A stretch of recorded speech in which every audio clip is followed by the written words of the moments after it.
Hi, this is Greg Kilstrom. Welcome to Season 3 of the Agile World, where we discuss customer and employee experience, organizational and workforce transformation, and how business can adapt and continually improve in an agile age. The Agile World podcast is brought to you by TEKsystems, an industry leader in full-stack technology services, talent services, and real-world application. For more information, go to teksystems.com. To read more about the topics discussed in this show, you can go to my website at theagile.world and read my latest articles, or get a copy of my latest book, The Agile Workforce, now available on Amazon and other retailers. My name is Greg Kilstrom, and I'm the host of the Agile World podcast.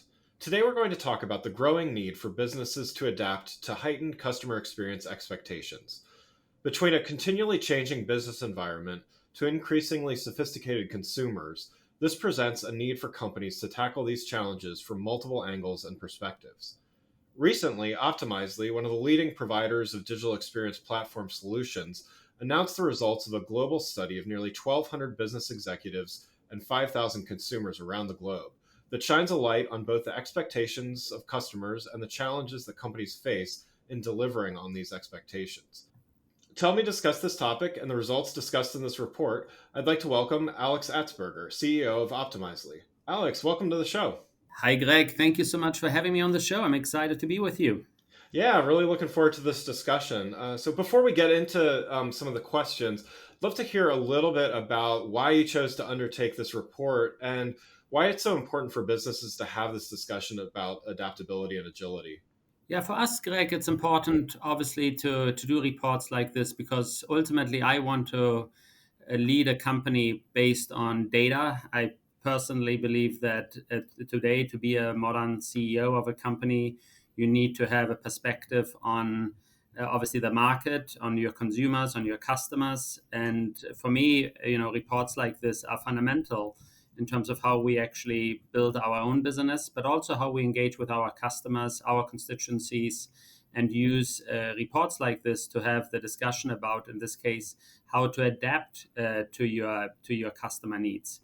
I speak to many C-level executives who call out that one of the big challenges and changes over the last years has been that they can no longer command or determine how the customer will engage with them, but it's really the customer's choice, and you have to adapt to your customer.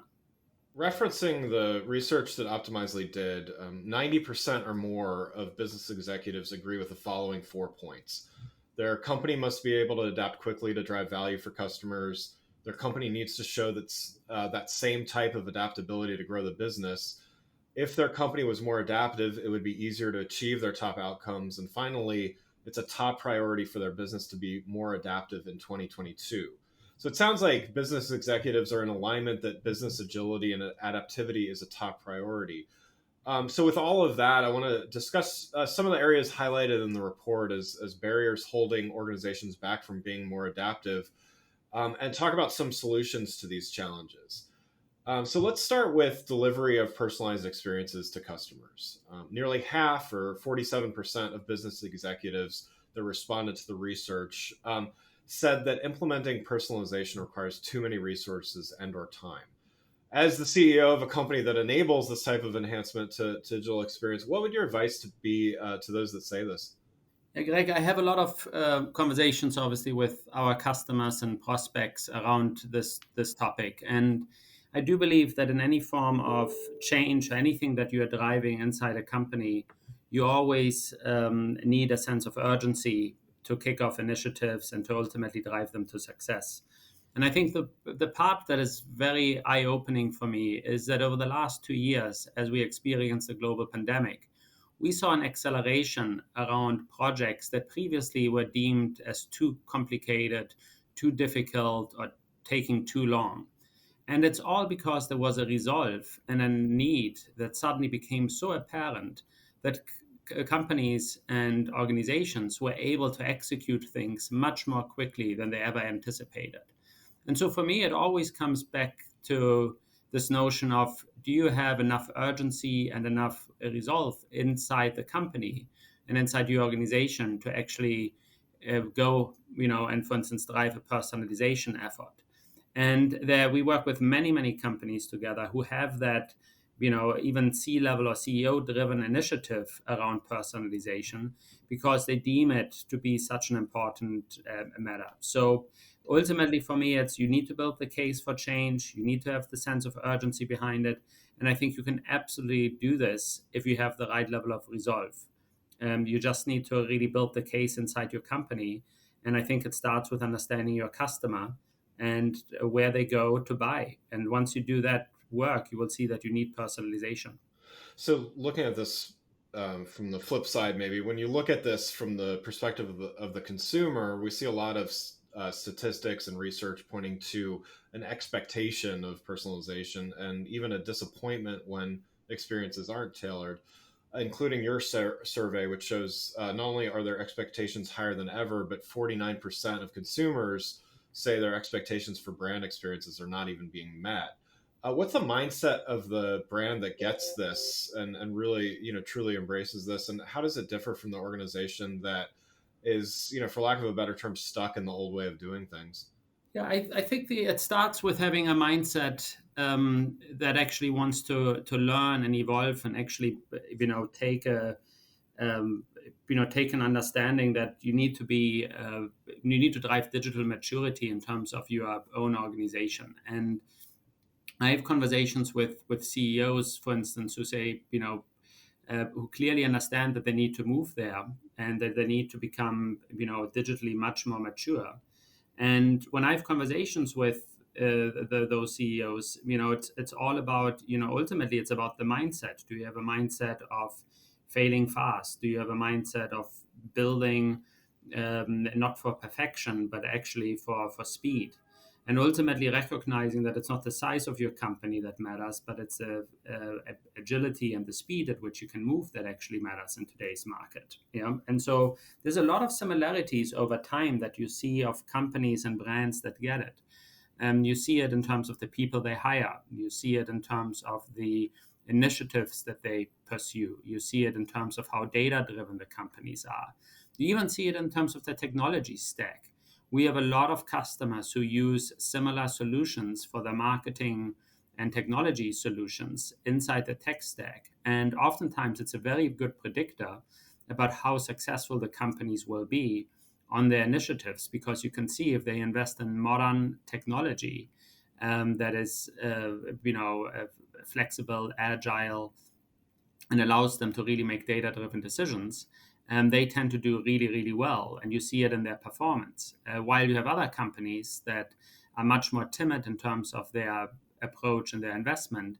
And I believe those companies will fall further and further behind. To build on that, the idea of the mindset required, let's talk a little bit about risk taking. So, sometimes taking that a step further. So 41% of those surveyed in the report that you just released said that a barrier to being more adaptive is that their organization takes minimal risks. I think we all understand why an organization might be risk averse, but with so much data pointing to the risk of not taking risks, how do you recommend that organizations look at this perhaps in a different way, but look at it in a way that doesn't feel so threatening?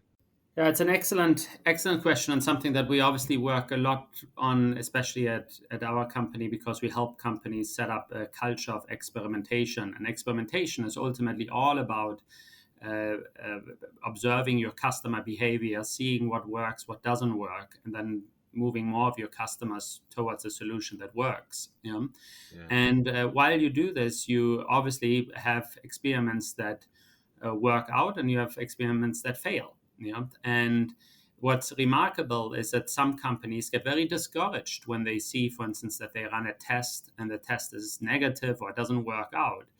And they get discouraged and then basically say, like, oh, we should maybe stop our testing program. While you should actually be doing exactly the opposite, because once you test and have a negative or failed experiment, you should actually see it as something you didn't waste money or time on, because you Yeah. just tested it. And so you really need to take the word failure and failing and put it into a completely different context of learning. I mean, how does a child learn? How do you learn about things? You test things out, and if they don't work, you move on to the next thing. But you have actually now just avoided spending a lot of money and effort on something that didn't work. And I've had unbelievable conversations recently with some customers who told me how elaborate they've done certain tests and they failed, and they were ecstatic that they actually failed. They actually enjoy them more. And that's what I think companies need to do, is they need to think more about, again, this notion about learning and how you can actually understand your customer behaviors better by for instance testing and experimenting, rather than seeing it as a risk that you are taking for the business. And I think if you put it under that lens, suddenly a lot of decisions become a lot easier. So, how does having the right technology tools and platform help enable more experimentation? And maybe to add to that as well, how do you know when you have the right technology tools and platform? Yeah, I talk normally less about just the technology itself. I normally talk about really about this the notion of partnership when we work with our customers, because it's so much more than the technology. Of course, we are proud of the technology we have, to help, for instance, companies, uh, as I mentioned before, test and actually look at, do they have the right content, and how can they actually bring the right content to the right audience. And there's a lot of sophisticated tech that goes into this. But I think the bigger part is you need to actually have behind this also the right statistical models, for instance, so that you can get better results even with less data. That you run the type of tests like a multivariate test, which tends to do much better than a single A/B test, things like that. But most importantly is actually then how you actually work with a customer in terms of adapting the technology, understanding how the technology actually can create value and outcomes. And this is really important for me. Is ultimately, we tend, especially in the tech industry, to talk so much about the technology versus the outcomes that we want to achieve. And the outcomes are, more conversions, more revenue, a better customer experience. And there, I think it really matters how you actually work with a company together, how you actually provide them advice and services around your technology so that you really maximize the outcome. The technology is very powerful today. In many cases, I think it's ahead of it. I just had somebody tell me, sometimes it feels like people have a Ferrari, but you don't drive stick, Right, right. and I think that's a bit of this challenge that, you as an organization, you need to really be able to take advantage of all the great capabilities that technology provides today. So for me, it's you choose a technology, you choose a platform, but you also really choose somebody to live with and somebody to be your partner. And we want to be that for our customers, obviously. Yeah, well, and to kind of build on that, the Ferrari, that's I've heard that one a few times myself. To build on that, let's talk about some of the internal challenges that organizations are often facing. So, again, in your report, nearly one third of executives surveyed said that their marketing team is limited in what they're able to achieve on their own without technical help or IT teams and stuff. Can you talk a little bit to this point, and why is this so important for marketers to be able to be more independent, and despite marketing itself being more reliant on technology? Yeah, I think the evolution of marketing uh, has been particularly interesting, because if you think about a marketeer, initially there was a lot of focus on brand marketing and how you position your brand, and then over time, marketing has extended and obviously evolved into not just hosting fancy events or other things, but really has become a business engine for how to obviously create demand, manage demand, and for so many businesses, that's the lifeblood obviously of the company. And then it obviously has taken a big step that, especially in the pandemic, suddenly the only way for companies to actually engage with your brand was digitally. So you kind of had an evolution where it was, digital was like a nice to have at one point, and marketing kind of dabbled in it, to a digital first strategy, and then at one point it even became, during the pandemic, a digital only Yeah, strategy.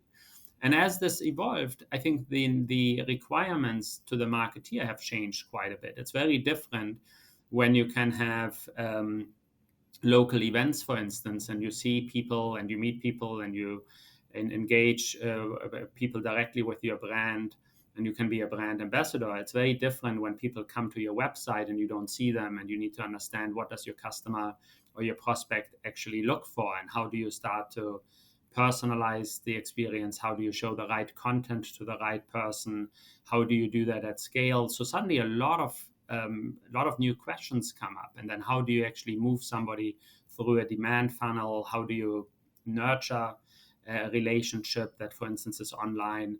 So a lot of new competencies, a lot of new questions that arise for a marketeer at that point. And what I find is that a lot of marketeers are obviously extremely ambitious, extremely driven by showing results, driving, for instance, outcomes. But in many ways, they feel very restricted by the time it takes to actually implement something on digital, because oftentimes they will need to go through a developer and engineer to make a change.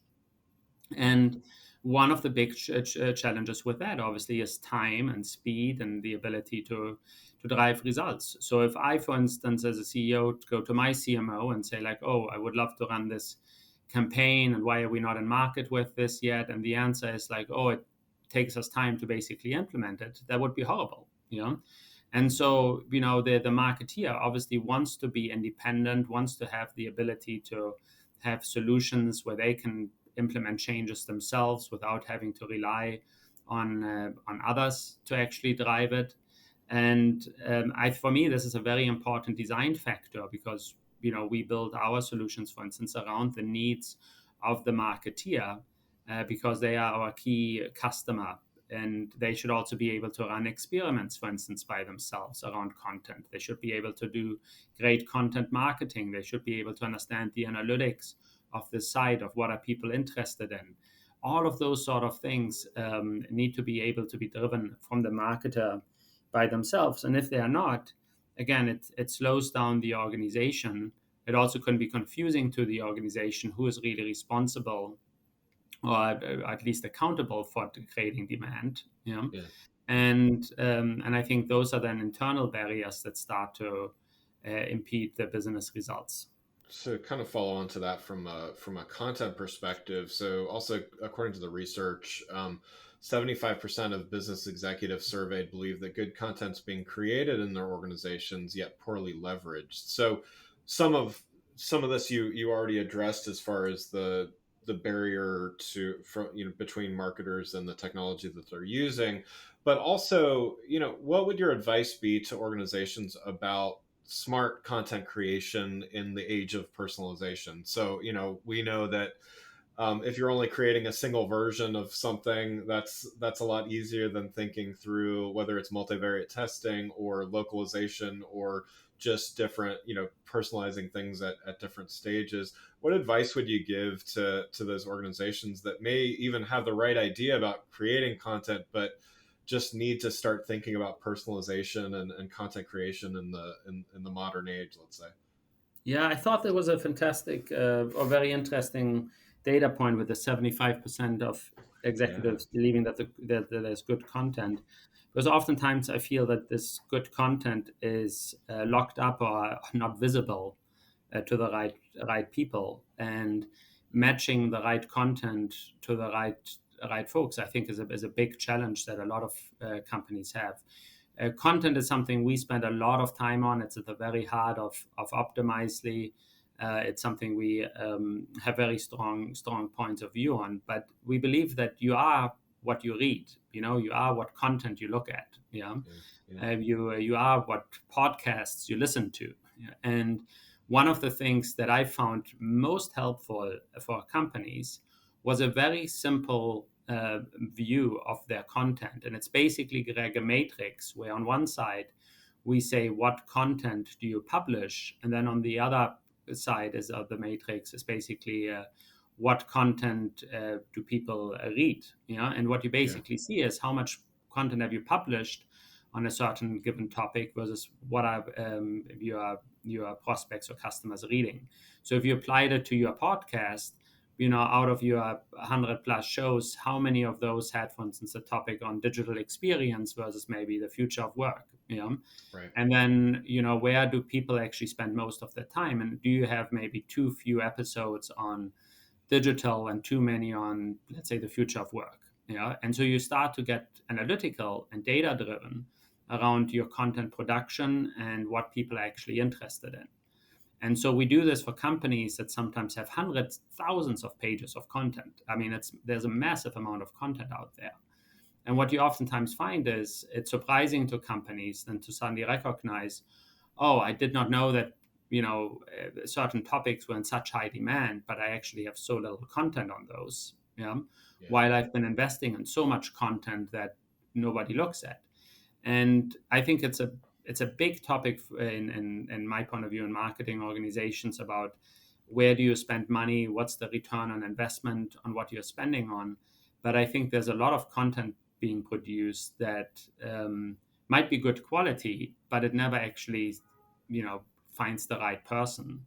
Yeah. And I think there's a lot of content being produced that is ultimately a waste. And I think, my recommendation would be strongly to companies to get analytical about the content they produce, to look at the ROI of the content they produce, and see how they can leverage, again, better, personalization and targeting technology to actually, serve up the right content at the right part of the customer journey to customers. Because I do think that a great piece of content is extraordinarily powerful to drive a brand. But I would argue that probably a lot of executives that believe that there's really good content out there might not necessarily know what content is most popular with their customer base.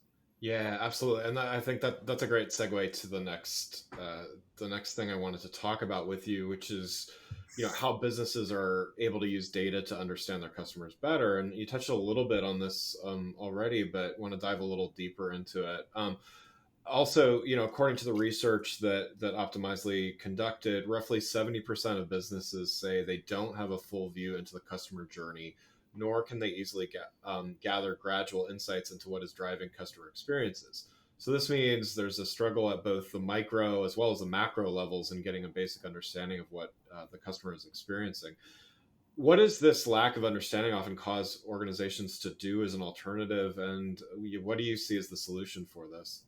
Yeah, this is a big question, and I think there's a lot of angles to this. I think the first one for me is that every customer or every company wants to gain a better understanding of their customers through different means. They, for instance, use surveys to ask customers how an experience was. They invest in other tools to gain data on customers, demographic data, other data. And while it's very powerful to start to connect all these data points together, it starts with a simple fact, which is 90% of the traffic, for instance, to a company's website is unknown. You don't know the person who's actually coming to your site. And typically, until they register or until they make a purchase, you really don't know this customer yet. So that's the first problem. Yeah. And so many companies spend a lot of time and money on initiatives that are post sale oriented versus really understanding the customer when they engage with your brand right from the very beginning. And there are ways, including, for instance, looking at the behaviors people have. Imagine you go to a retail store in person. People don't know that you're Greg. They don't know your demographic. They don't know the specifics about you, etc. They don't have all customer data really readily available, but they look at you in terms of what you actually do in the store. So if you browse a certain section of the store, you can gauge the interest. And somebody who is a client advisor in that retail example could come over to you and make suggestions to you based on what you browsed. Yeah. So there are ways to absolutely understand customers and start personalizing the experience early on. The second challenge is that so many times in companies, a lot of the initiatives around understanding customers are still very disjointed and led by a lot of different teams, even if they are part, for instance, of the marketing organization. But we find more and more that, for instance, product teams start to conduct research around the customer. The same, obviously, as marketing is doing. And you do need to bring these initiatives together. So for me, the first step is really understanding your customer, even if they are unknown to you on your site, much, much earlier, much better.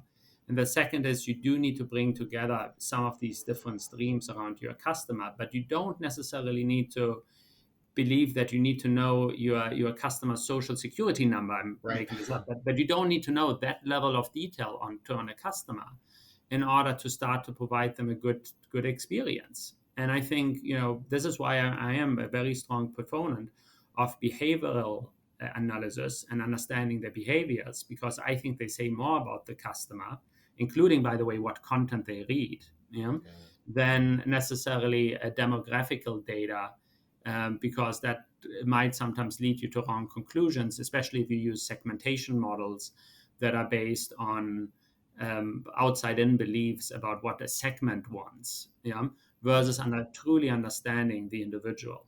Well, one last question before we wrap up here. So Optimizely has a lot of experience helping organizations create better digital experiences, learn more about their customers, bridge some of the gaps we discussed, really help with a lot of the things that we discussed here, or all of them really.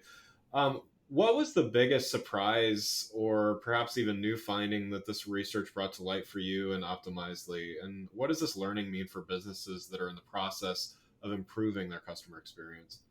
Like one finding that surprised me quite a bit was in regards to privacy. It's a topic we haven't discussed so far, and what surprised me about it is there's basically two schools of thoughts. One is privacy really doesn't matter to consumers as much as people make it out to be, because ultimately you just want to buy something, etc. So what's the big deal?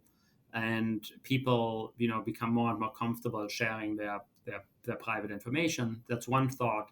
The other school of thought is, that data privacy actually does matter a lot to consumers. All the cookie policies that you click through in the beginning are, of a website experience are still, not really doing their job. But ultimately, data privacy actually really does matter. And I personally sometimes believe more the first example, that it doesn't matter as much. But the data, taught me it actually does matter. 85% of consumers say they will prioritize a digital experience that is privacy centric and respect their personal data. And this is one of these examples of why we do research like this, because it kind of, obviously gives us data and scientific approaches to actually make better decisions and what matters to customers and ultimately to consumers. And so we can ensure that our solutions actually provide that level of data privacy that people expect. But I thought that was very interesting. And, while the data is, starts to shift a little bit as, in the younger generations, it is definitely something that companies need to consider in creating their digital experience on how they manage data and how they also communicate about their data privacy programs. Well, Alex, thanks so much for joining the show. For those listening, what's the best way for them to keep up with what you and Optimizely are doing? The best way to do it is to go to our digital experience, and that's optimizely.com. You can also follow us on Twitter at Optimizely, or if you like to hear from me directly, I'm on Twitter at Atzberger, and also on LinkedIn. You can find some of my thoughts on digital. Wonderful. Well, again, I'd like to thank Alex Atzberger, CEO of Optimizely, for joining the show. Thanks for listening to The Agile World with Greg Kihlstrom. See you next week. Thanks again for listening to the Agile World podcast, brought to you by Tech Systems. I'm your host, Greg Kihlstrom. If you enjoyed the show, please take a minute to subscribe on your podcast channel of choice and leave us a rating so that others can find the show more easily. You can learn more and get a copy of my latest book, The Agile Workforce, from my website at theagile.world.